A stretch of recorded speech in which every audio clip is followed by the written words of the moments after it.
There's been a frenzy about rumored $5,000 checks linked to Elon Musk's so-called Department of Government Efficiency. Some call it a brilliant plan to slash wasteful spending. Others are sure it's all smoke and mirrors. In today's episode, we'll break down the numbers, weigh the impact on the economy, and untangle the political maneuvering to see if these big checks could actually become reality. Ready to dive in? Let's find out what's behind the hype. Hey everyone, you know all that buzz online about those DOGE stimulus checks, those $5,000 checks. Yeah, tons of talk about those. So today we're going to deep dive into those and try to figure out if they're even Well, possible. it's just another internet myth. Right? Exactly. This is really interesting because we aren't talking about like your typical pandemic stimulus, right? Right. This is all about Elon Musk's DOGE program and his plan to save like a massive $2 trillion from the government budget. Yeah. The big question is, will this DOGE program actually save that much? Yeah. And if so, are those stimulus checks the best way to use that money? Right. So We've got a ton of sources today. Yeah. We're looking at Reddit discussions, YouTube videos, news articles, even what people are saying on social media. Wow. So we can really get a sense of what people are thinking about these DOGE checks. All right, so let's start with the basics. Like, how much has DOGE actually saved so far? Right.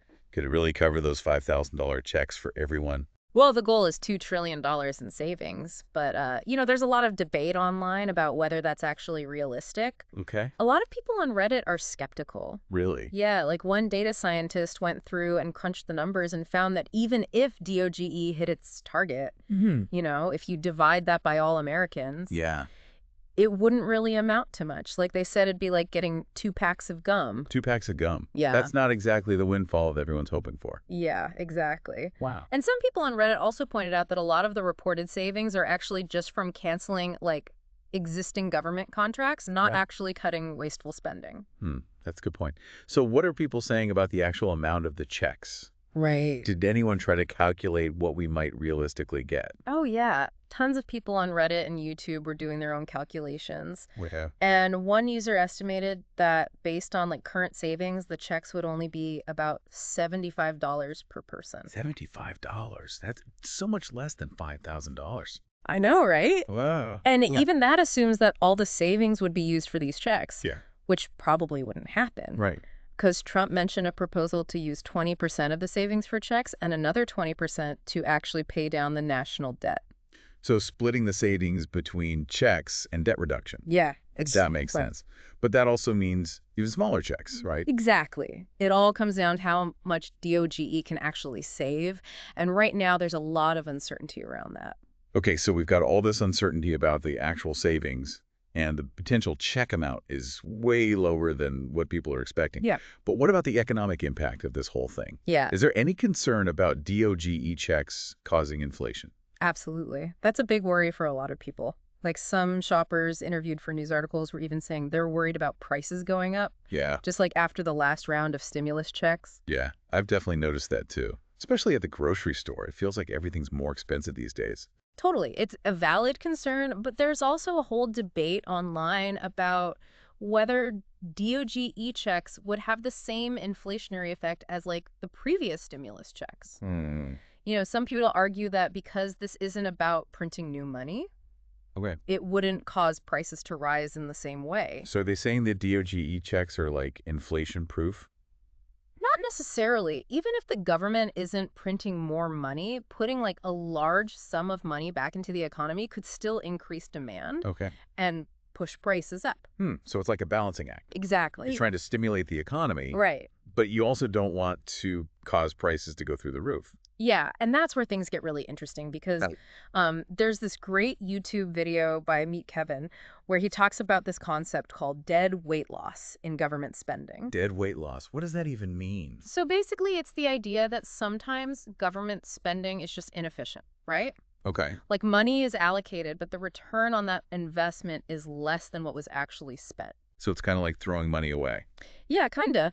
And Meet Kevin argues that by giving money back to taxpayers through these DOGE checks, Hmm. you're essentially bypassing that inefficiency and putting the money directly back into the economy, Okay. which could boost GDP, but like we said, there's also that risk of inflation. Yeah, I'm starting to see why this whole DOGE stimulus check thing is so controversial. Right. There are a lot of moving parts and potential consequences to consider. Absolutely. And we haven't even touched on the political side of things yet. Oh boy, Hmm. I have a feeling that's where it gets even more complicated. Oh, yeah, it definitely does. So what are some of the political factors surrounding DOGE and these checks? Well, for starters, there's a lot of skepticism from lawmakers from both parties. Yeah. They're questioning whether DOGE checks are even a good idea, Yeah. even if the program does save a ton of money. So not everyone's on board with the idea of sending out checks even if the money is there.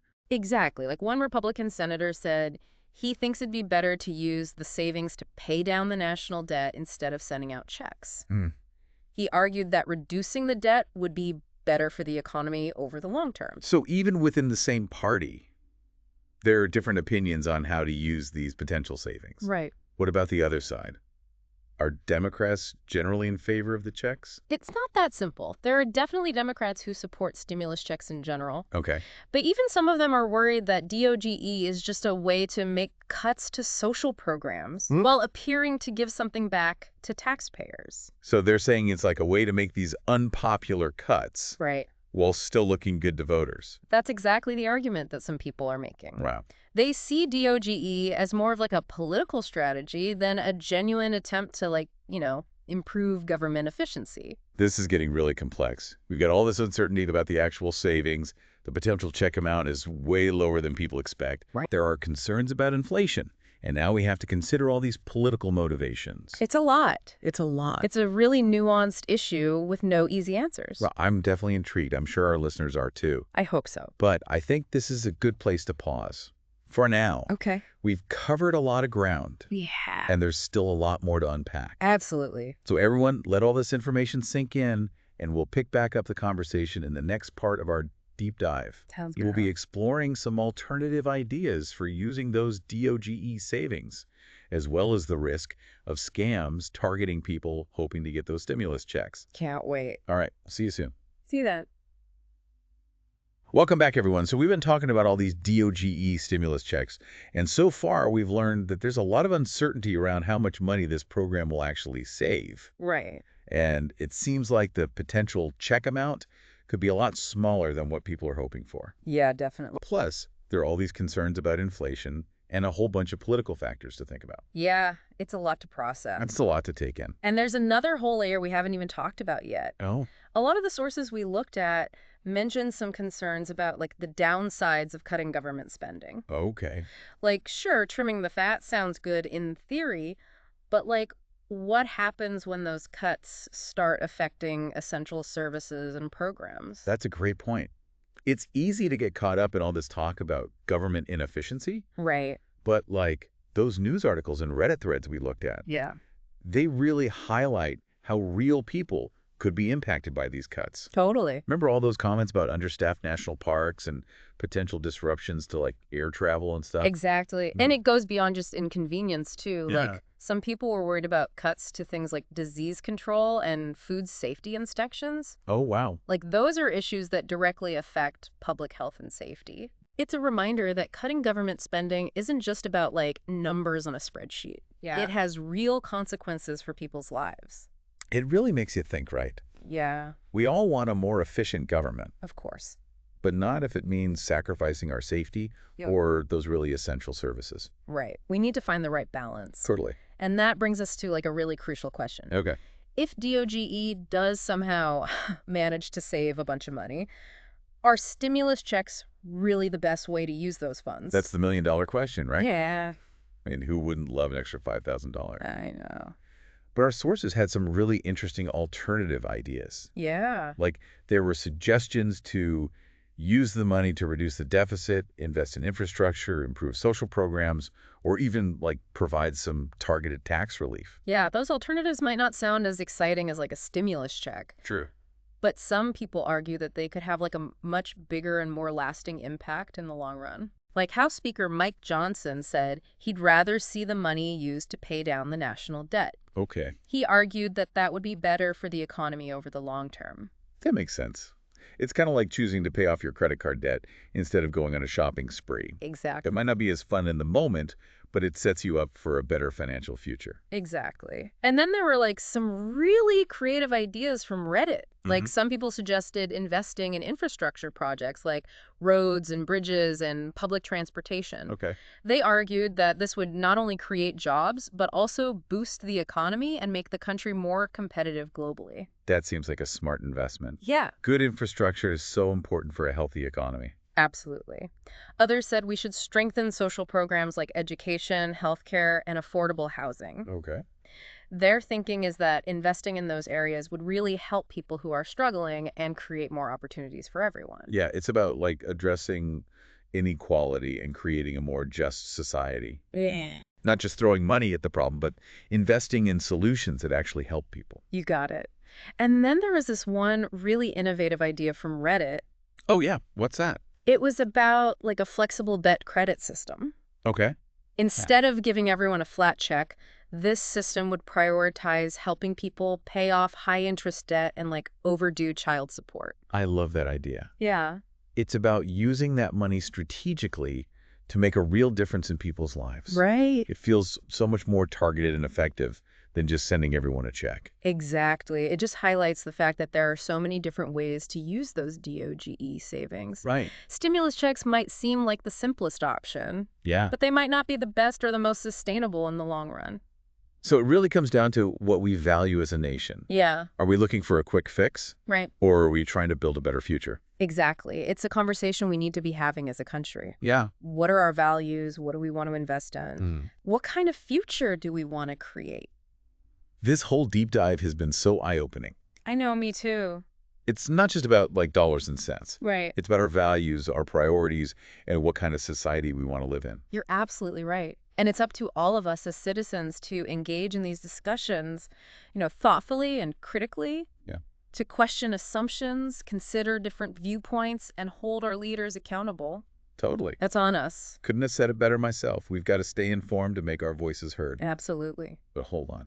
We still have one more important aspect of this whole DOGE situation to talk about before we wrap things up. Okay.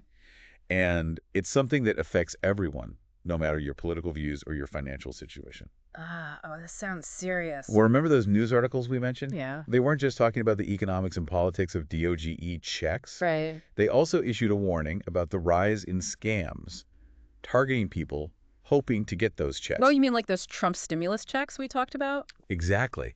And it's not just a few isolated incidents. Totally. These scams are spreading like crazy Yeah. on social media and through text messages. Wow. They prey on people's hopes and anxieties, promising them easy money, but it can actually lead to some real financial disaster. It's awful that people would exploit others like that, especially during these uncertain times. It is. So how do these scams actually work? Well, they come in different forms, but they all rely on deception. Okay. Some scammers pretend to be government agencies and create fake websites or emails asking for personal information like your social security number or bank account details. Oh, wow. Others run fake social media ads that promote guaranteed DOGE payments Yeah. and try to trick people into clicking on like dangerous links. Oh, God. And those can steal your data or even infect your computer with malware. Sounds like it'd be easy to fall victim to these scams if you're not careful. It is, so it's super important to be really vigilant. Huh. Remember that the government will never ask you for your personal information through social media or text messages. Okay. Always double-check information with official sources before you share any sensitive details. Right. And if something sounds too good to be true, it probably is. That's great advice. We've got to be smart and protect ourselves from these scammers. Absolutely. Yeah. We've covered a lot of ground today, from the potential benefits of those DOGE savings to the risks of cutting government spending. Yeah. We talked about alternative uses for the money and the dangers of scams. We really went deep. It's been a ton of information, but I feel like we've really shown just how complex this issue is. Yeah, I think so too. It's definitely not as simple as it might seem on the surface. Right. There's a lot more to it than meets the eye. So we've done our best to give you the information you need to navigate this whole complicated situation. Right. But the conversation doesn't end here. Exactly. This is just the beginning of your own deep dive. That's right. We've given you the map, but it's up to you to explore and draw your own conclusions. Yeah, go out there and learn more. And keep talking about this stuff with others. Absolutely keep the conversation going. And on that note, I think it's time for a quick break. Okay, sounds good. We'll be back shortly to wrap up our DOGE deep dive with some final thoughts and questions. Can't wait. All right, we're back. For the final part of our deep dive into DOGE and those $5,000 checks. It's been a journey, right? It really has. From those potential savings to the economic impacts, the politics, even all those scams. We've covered a lot of ground. You know, honestly, after going through all this information, Yeah. I feel like I have more questions than answers now. I know what you mean. But that's probably a good thing, right? I think so. It just shows how complicated this whole thing really is and how much we need to think about. That's how it always is with knowledge, right? The Yeah. more you learn, the Yeah. more you realize how much you don't know. So true. This deep dive has definitely opened up a lot of new questions for me, too. Me too. So if we had to sum it all up, what would you say is the biggest takeaway from all this for our listeners? I think the most important thing is to be like a critical thinker, you Yes. know? Don't just accept everything you hear at face value, especially when it comes to stuff like DOGE and stimulus checks. Right. There's just so much hype and misinformation out there. Yeah? It's so important to question everything and do your own research. That's such a good point, especially these days when we're constantly bombarded with information from every direction. It's overwhelming. It is. It's so easy to just get swept up in all those headlines and promises. Right. But we have to dig deeper and form our own opinions. Exactly. Knowledge is power. And the more informed we are as individuals, the better we can participate in discussions and make good decisions. Yeah, and hold our leaders accountable. Exactly. Well, you've definitely given us a lot to think about. I hope so. But before we wrap up, I want to leave everyone with one final question to ponder. Okay, shoot. Well, we haven't really addressed this directly, but it's kind of been there under the surface through this whole conversation. All right, I'm curious. What's the question? Okay, so let's say DOGE actually does achieve all those big savings. What's the most impactful and responsible way to use that money? Ooh, that's a good one. Should we focus on stimulating the economy, paying down the debt, investing in things like infrastructure, strengthening social programs, or maybe a mix of all of the above? Right. And who gets to decide how that money is used? Yeah. How do we make sure that it actually reflects the needs and values of the country? That is a fantastic question, and it goes way beyond just economics and politics. It does. It really gets to the heart of what we value as a society. Right. What are our priorities? What kind of future do we want for ourselves? It's these big questions, but they're questions we have to ask ourselves. We do. And I think this whole deep dive has shown how those big questions are connected to even seemingly simple ideas like these DOGE stimulus checks. Absolutely. Sometimes those straightforward concepts can lead to the most profound conversations. They can. And those conversations are so important for a healthy democracy. They really are. So to all our listeners out there, we want to challenge you to keep this conversation going. Yes. Seek out different viewpoints, challenge assumptions, and most importantly, stay curious. The world is full of interesting and complicated things to learn about. And remember, even though our deep dive is ending here, Right? your exploration is just beginning. Keep asking questions, stay informed, and speak your mind. That's it for this episode of The Deep Dive. It's been fun. We'll be back soon with another deep dive into a brand new topic. Can't wait. Until then, stay sharp and keep those conversations flowing.